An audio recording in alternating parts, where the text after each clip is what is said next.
10 years apart, and a single word, "Hey Dad," was all it took to reconnect a family once thought broken. Have you ever lost something only to find it again in a way no one could have predicted? If this story made your heart skip a beat, don't forget to like, leave a comment to share how it made you feel, and subscribe to our channel for more stories that truly touch the heart. Because sometimes the most extraordinary miracles begin with just one look. Lucas Grant was the picture of success, a real estate mogul, billionaire entrepreneur, gracing magazine covers with headlines like "The Golden Man of the Century" or "New York's Most Devoted Father." But behind the shine was a heart far more fractured than anyone realized. He lived with his 10-year-old daughter, Ella, a curly-haired, wide-eyed girl whose spirit sparkled like morning sunlight. Ella was Lucas's entire world, the reason he woke up each day, smiled through exhaustion, and relearned how to breathe after a tragedy that nearly broke him. Years ago, Lucas had what looked like a perfect family. His wife, Amelia, was the love of his life. She died following a complicated childbirth. Lucas would never forget that bleak morning, the doctor stepping out with lowered eyes, gripping a folder tightly, and saying, "We're so sorry. She didn't make it." And the baby boy didn't survive either. Left behind was only Ella, a premature baby girl, somehow stronger than anyone expected, as if she had absorbed every ounce of life meant for her twin brother who never drew breath. Lucas never celebrated Ella's birthday, not because he didn't love her. He adored her more than anything, but because that date, each year, reopened a wound that never fully healed. He quietly poured his love into Ella, teaching her everything, taking her to the park, reading fairy tales every night. But he never once spoke of Amelia or the baby boy. To him, every word felt like a blade, slicing deeper into a memory already torn beyond repair.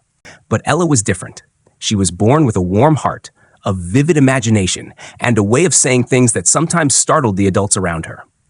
"Daddy," she once asked, "if I had a brother, but he got lost and felt sad, what should I do?" Lucas could only smile, pull her into his arms, and whisper, "It's just us, sweetheart, and that's already the whole world." What he didn't know was that her question was the first whisper from a part of the past that had never truly gone. That Sunday morning was full of sunshine, soft light slipping through the sheer white curtains in Ella's room, casting a gentle glow on the drawings she'd made all week. Lucas was brewing coffee in the kitchen when he heard the light patter of bare feet coming down the stairs. Ella appeared, hugging a sketchbook nearly twice her size, her face lit up with excitement. "Daddy, I drew this yesterday after I dreamed about him," she said, holding the book out in front of Lucas. He bent down, smiling like he always did. But the smile faded as his eyes landed on the drawing. In it were two children, a little girl with curly hair in a blue dress, clearly Ella, and next to her, a thin boy in messy clothes holding a loaf of bread, standing in the rain. There was a sadness in his eyes, so deep, so haunting, it made Lucas's breath catch. It was a kind of sorrow Ella shouldn't have known how to draw. Lucas kept his voice steady. "Who's this boy, sweetheart?" Ella blinked and tilted her head, like it was the strangest question. "That's my brother, Daddy. He was just standing on the street, all soaked. I kept calling him, but he didn't answer. He just looked at me, and then disappeared. Like smoke." Lucas froze. A chill ran down his spine, despite the warmth of April in the air.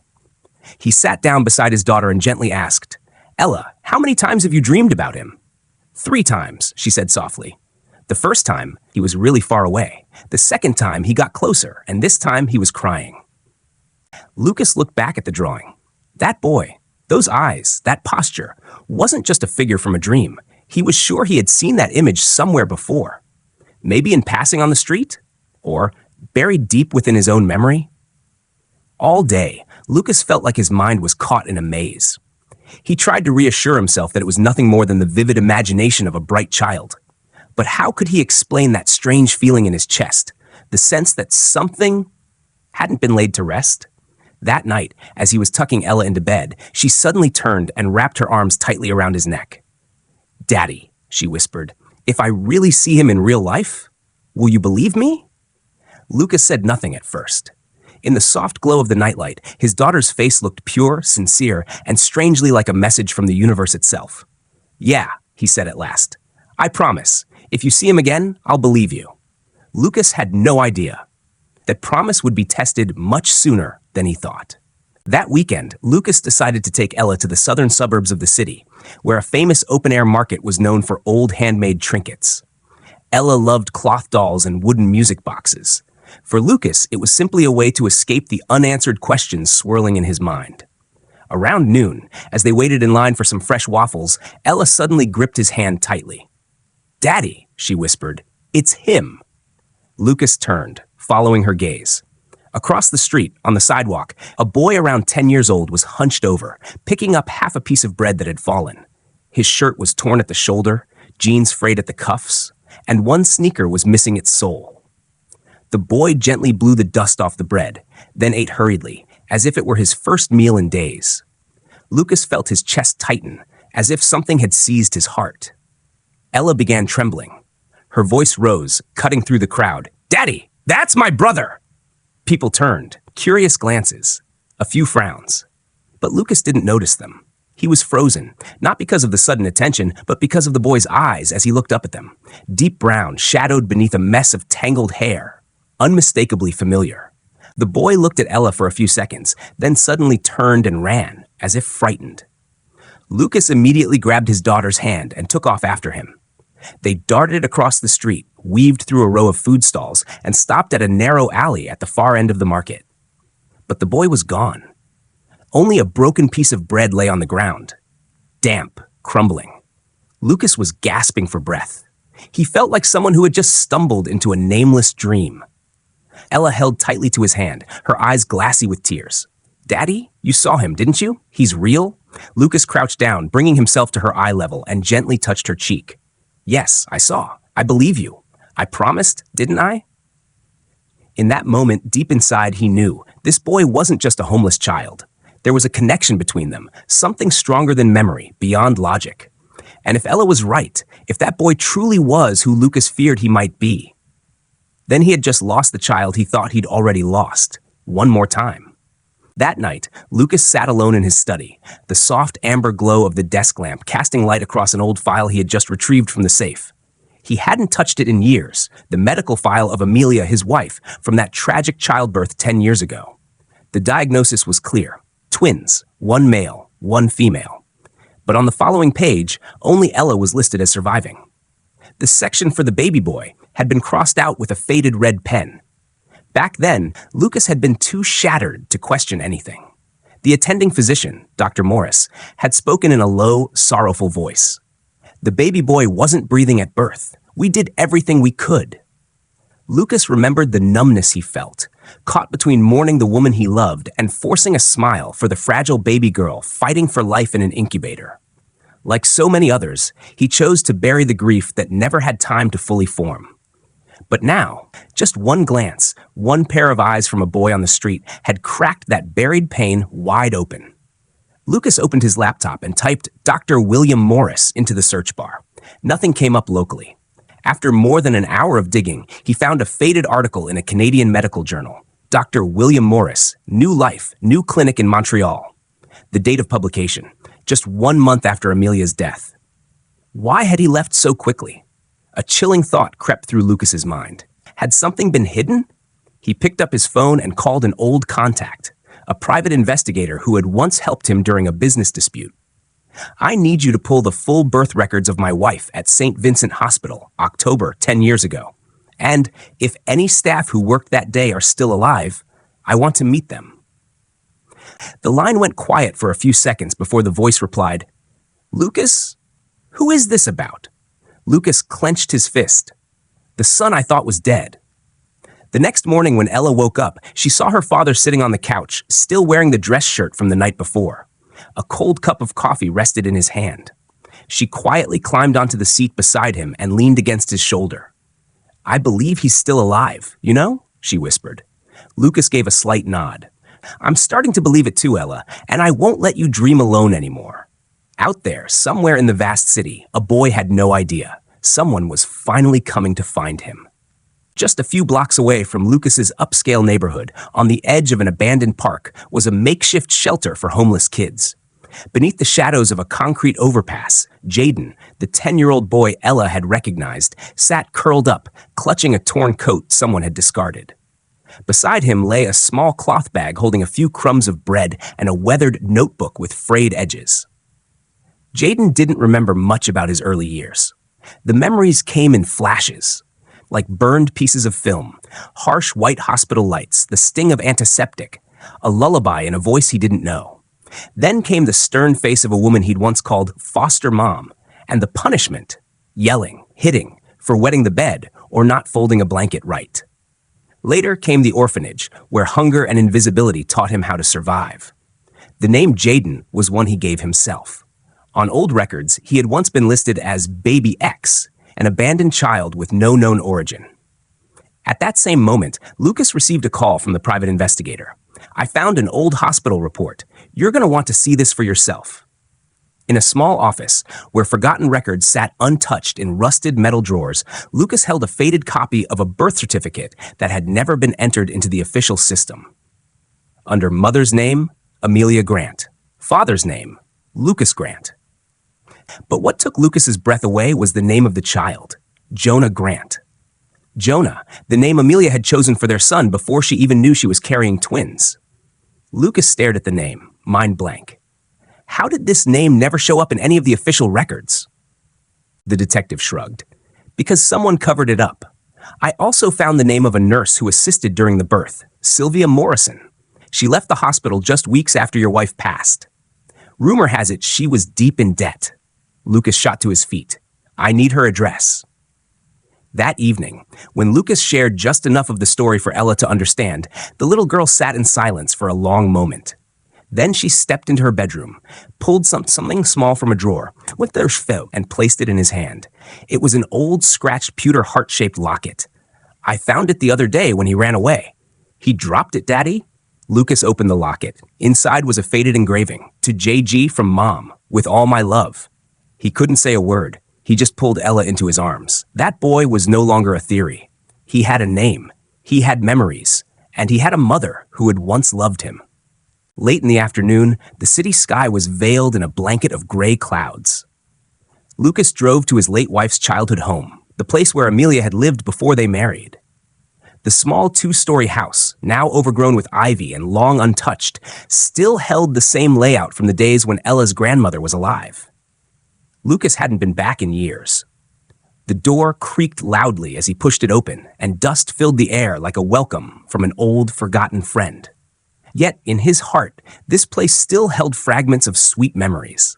Amelia's laughter, the evenings they spent reading together in the living room, and the first time she'd placed his hand on her belly and whispered, "There are 2 of them, love." He made his way upstairs, into Amelia's old room. Beneath the rug at the foot of the bed, Lucas found the mahogany box she once used to store her most precious keepsakes. Inside, he discovered a few handwritten letters, a worn journal, and an envelope without a name. He opened it carefully. Inside was a letter, Amelia's handwriting soft and even. My dearest Lucas, if I don't wake up after this birth, please forgive me for not telling you sooner. I know I'm carrying twins, a boy and a girl. But I didn't tell you, not because I didn't trust you, but because I was afraid. Afraid you'd worry too much. Afraid I wouldn't have a chance to say it later. I've chosen the name Jonah for our son, after your grandfather. And if our daughter comes out strong, name her Ella, like we promised years ago under the oak tree. Lucas sank to the floor, the letter trembling in his hands. Tears fell silently. He'd once believed he had cried himself dry 10 years ago, but now he realized some tears wait for the right moment before they're allowed to fall. At the very bottom of the box, he found the ultrasound photo, not the blurry, uncertain image he'd held onto all these years, but a crisp, clear print labeled twins. 32 weeks. 2 tiny forms, side by side. 2 hearts that once beat beneath the skin of the woman he had loved more than anything in this world. Lucas whispered, Jonah, you never left me. I'm the one who left you. He slipped the letter and the photo into his jacket pocket, his heart filled with resolve. Everything was clear now. Jonah, Jaden, had never died. He'd been taken, hidden away, and forced to grow up in hunger and hurt. But Lucas knew there was still one person left he had to face, Nurse Sylvia Morrison. The woman who had stolen a child's life and robbed him of 10 years of fatherhood. The next morning, Lucas met the detective at a small cafe in the old quarter. The man handed him a thick envelope. Inside was the file on Sylvia Morrison, the nurse who had overseen Amelia's delivery. "She lives alone in a rental apartment in the Marlowe district," the detective said. "Retired nearly 10 years ago. History of debt. There were past investigations into her accepting gratuities from desperate families, but nothing ever stuck." Lucas didn't need more. He shook the man's hand and drove straight to the listed address. The apartment was on the 3rd floor, peeling paint on the walls, dimly lit, damp-smelling hallways. Lucas knocked on the door. After a moment, it creaked open, revealing a frail, silver-haired woman in her 70s. Her eyes squinted cautiously at him. "Sylvia Morrison?" Lucas asked, his voice eerily calm. "Who are you?" she replied, guarded. "I'm Lucas Grant. My wife, Amelia, gave birth to twins at St. Vincent's 10 years ago, and I believe you switched my son." A heavy silence fell. Sylvia stood frozen, as if struck by lightning. Her hands trembled, though her eyes stayed defensive. "I don't know what you're talking about." Lucas reached into his pocket and pulled out the ultrasound photo and Amelia's handwritten letter. Then slowly, he opened his palm, letting the old tin heart pendant fall with a soft, cold clink. "The boy you labeled Baby X is Jonah, my son." Sylvia turned away, trembling. Her voice cracked. I didn't mean to hurt anyone. They came to me. A couple from Canada. Wealthy. Couldn't have children. They promised they'd give the baby a good life. They paid me. At the time I was drowning, in debt to the hospital, to the bank, everything. I thought the baby would be okay." Lucas nearly shouted, his voice shaking. "Okay? He lived in an orphanage. He ate scraps, wandered the streets, while you told yourself he'd be okay?" Sylvia broke down in tears. She wasn't a monster, but poverty, desperation, and greed had pushed her past a line that couldn't be uncrossed. Lucas stared at the woman before him, disheveled hair, shaking hands, clouded eyes. He thought he'd feel hatred. But what washed over him instead was a deep, aching sorrow. Because in this story, everyone had lost something. Before leaving, he said just one thing. "His name is Jonah, and I won't let anyone take my son from me again." 1 week after the confrontation with Sylvia Morrison, Lucas walked into the lab with a heavy heart. In his hand was an envelope containing the results of a DNA test, run discreetly using a hair sample from Jaden, the boy he believed to be his son. He had waited 10 years for this moment. And now that it was right in front of him, his hands trembled as he tore open the seal. His eyes scanned past the numbers, the technical jargon, until they landed on the final line.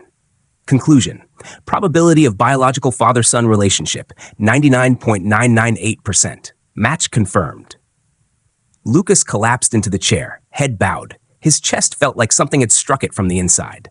He had found Jonah, the child he once thought was lost forever. But the joy didn't come all at once, because that boy wasn't the child he had once named in a dream. He had grown up without him, without love, without a home, and now he didn't want to come back. That afternoon, Lucas returned to the old neighborhood where Jaden usually stayed. The boy was sitting under a tree, sunlight filtering through the leaves onto the worn notebook he used to sketch in. Jaden was quiet, reserved, and guarded, even around Ella's warmest smiles. Lucas approached slowly, settling onto the ground beside him, careful to leave just enough space not to startle him. "Jaden, I need to tell you something. Something important." The boy didn't look up. "If it's about food, I'm not hungry." "It's not about food," Lucas said, voice raspy. I'm your biological father." Jaden looked up. His dark eyes widened, not with surprise, but with defense. Cold, like someone who had heard too many things in life that turned out not to be true. "I don't have a dad or a mom, and I don't need anyone claiming me. I've made it this far on my own." His voice was firm, though his lips trembled slightly. Lucas didn't speak right away. Then he gently placed 3 things on the ground: an old ultrasound photo, Amelia's letter, and the tin heart-shaped pendant Jaden had dropped.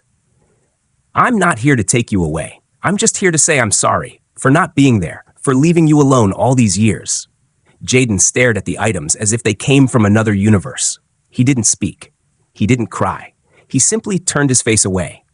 Lucas stood, softly placing a hand on the boy's shoulder. "I'll come back, not to make you leave. Just so you know, I'll be here, no matter what you choose." Then he walked away. No miracle happened. No embrace. No one called Dad. Just a moment of silence. But to Lucas, it was the first step toward healing. And for Jaden, maybe the first time someone stayed. In the days that followed, Lucas stopped seeking Jaden out. He didn't want to force the boy into a relationship he wasn't ready for. Instead, he and Ella began spending more time at the park near where Jaden stayed. Just casual visits. And casually, they always brought an extra meal. The first time, Jaden watched from a distance. The second time, he came a little closer. By the third time, when Ella tripped trying to climb a stone bench, Jaden ran over without hesitation. "You okay?" he asked, voice low but clear. He knelt and gently brushed the dirt from her scraped knee. Lucas didn't intervene. He stood a few steps back, watching Jaden, not with the eyes of a father reclaiming a lost child, but of a man learning how to love a kid who'd known nothing but rejection. Ella bit her lip, holding back tears, then suddenly wrapped her arms around Jaden. "You're just like in my dreams. You always show up to save me." Jaden didn't respond at first, but then his shoulders relaxed. He let the hug happen, didn't push her away, didn't run. That afternoon, for the first time, Jaden agreed to eat with them. Sandwiches, orange juice, and a napkin carefully folded around the polished tin pendant. He took it without a word and slipped it into his pocket. That was enough for Lucas. From that day forward, their visits stopped being accidental. Ella and Jaden sketched together on the park bench. Lucas taught them both how to play chess and pretended to lose so Ella's laughter would echo under the trees. One afternoon, Jaden glanced up and asked quietly, "Do you know how to double knot shoelaces so they never come undone?" Lucas smiled and knelt beside him. "When I was your age, my dad made me practice for a whole week just to get it right. Now it's my turn to teach you." The word dad drifted in the air like a breeze, light, fleeting. Neither of them said anything, but even Jaden noticed. He no longer flinched at talk of family. One afternoon, Ella showed up with 3 popsicles. When Jaden tried to refuse, she pouted. "If you don't eat, I'm going to be mad. I don't like it when you disappear." Jaden sighed and finally took the vanilla one. "Fine, just this once. Not saying I'm staying or anything." Ella grinned and winked. "You don't have to promise. Just show up again tomorrow." Lucas sat quietly, watching the 2 kids. His heart, once clenched tight by grief, was slowly opening, gently, patiently. Love, he realized, doesn't always start with blood, but it grows when you simply stay. The first day Jaden agreed to step into Lucas's house was a day with no sun, no rain, just overcast enough to feel like the beginning of something new. He stood on the doorstep, clutching the strap of his worn-out backpack, eyes lifting toward the large house with quiet hesitation. Ella held his hand, chattering excitedly. "I saved the room next to mine for you! I even put your name on the door!" Lucas opened the door and offered the gentlest smile he could. "You don't have to stay unless you're ready, but this door will always be open, Jonah." Jaden froze at the sound of that name, the one on his birth certificate, the name his mother had chosen. For the first time, he didn't reject it. He simply nodded and stepped inside, quiet as a breeze, but this time, not to escape. In the days that followed, the house, once quiet with just 2 voices, began to buzz with life. Jaden didn't say much, but he started showing up more. He quietly helped Lucas in the yard, washed the car, and at night, read stories to Ella until she drifted off. Lucas noticed the boy often standing in front of the framed photo on the fireplace, the one of Amelia holding newborn Ella, the last one they had left. One night, after Ella had fallen asleep, Jaden sat beside Lucas in the living room. The warm glow of the lamp lit up his face, and Lucas could barely hold back the wave of emotion. "I know I'm not a good kid," Jaden said quietly. "I got into fights at the shelter, I've stolen things, and I don't know how to call someone dad." Lucas stayed silent for a moment, then replied softly, "I'm not a perfect father either. I believed my son was gone, and I lived 10 years without looking. Whether you forgive me or not, I'm not going anywhere." Jaden turned to him, eyes slightly red. "I don't know if I can forgive you, but I don't want to run anymore." Lucas nodded. That was enough. No promises, no thank yous needed. Just the boy choosing to stay. And suddenly, Lucas's world felt more whole than he'd ever dared to dream. A week later, back at the park where it all began, Ella tugged Jonah's hand and led him to the middle of the grass. She held up a camera.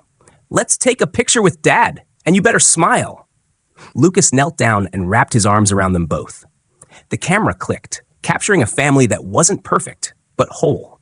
A father with scars, a daughter full of light, and a boy who had once been lost, now finally home.